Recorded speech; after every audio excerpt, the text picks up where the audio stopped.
Ding-ding! Ang paborito ng aking amore. At yan, syempre, nag-gisa na rin sibuyas at bawang.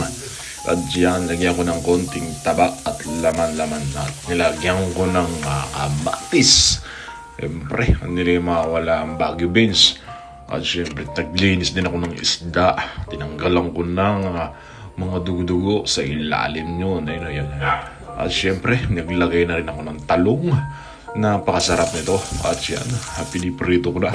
Siyempre habang nagluluto, kakape na may lemon. Yan, natapos na ang aking luto guys. At ilalagay ko na sa ibabaw. At yan na, sarap na, mapapasarap ng aking nilutong ulam. Ding-ding, paborito ng aking asawa. Siyempre, dumating na siya. At may dala na namang pasalubong ang aking amore.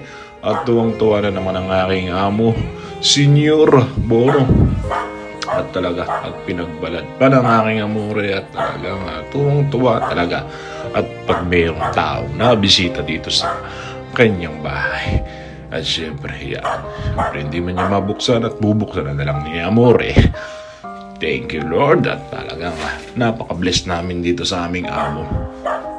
Hindi talaga kami pinapabayaan ng Panginoon Diyos.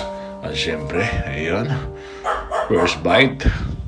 At hindi namang magpapahuli ang aking amore. Gutom na at syempre talagang hindi ko pabayaan rin. At sa sobrang sarap ng aking niluto ay hindi na makakausap ang aking amore. At tango, daw napakasarap. At talaga namang paborito na ito. At talagang hinuli niya ang isda at para masarap. Ciao! Ubus mo na? Ubus na.